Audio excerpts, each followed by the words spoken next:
السلام عليكم كيف حالك؟ الحمد لله كيف حالكم؟ طيبين؟ Okay lang pumasok? Okay lang. So, ito yung company nila. Ang ganda din, no? Laking building. So, dito yung ano, no, security, Harris.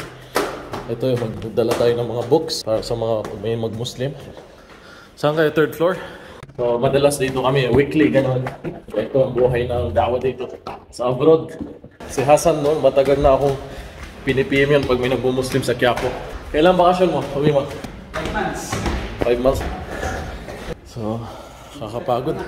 Salamat ka. Sabi ng kasama ko, paano ka magdadagdag na asawa? Hagdanan pa lang, pagod ka na. Hagdanan pa lang, pagod ka na. Yan. Tapos may ano sila, may CR dito.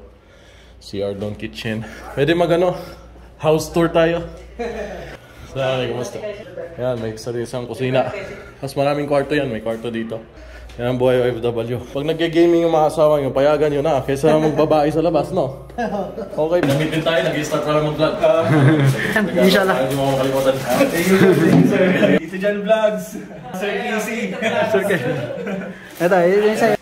Bali sa Islamic Center, sa guidance office, bumibisita kami sa mga companies para magbigay ng konting books lang, information about sa Islam, para gano'n na mawala yung mga misconception ng mga hindi Muslim, yung takot nila sa mga kapwa Muslim. Kasi sabi na, mag-respeto, di ba, sa mga paniniwala. Paano mo respetuhin yung kapwa mo kung hindi mo alam anong paniniwala niya? Tama hindi, di ba? So alam mo yung paniniwala niya para makapag-respeto ka sa kanya. Ah, ganito pala yung paniniwala. So kaya nagbibigay lang kami konting information ng books. Bumibisita kami sa mga companies. Bali, ilang taon na namin ginagawa ito, namin At least kayo personally, kayo kalagay po. at nakikita din namin kung kumusta, yes, kumusta yung kalagayan ng mga kababayan natin dito. Thank you, Sir Yan, Sir Casey.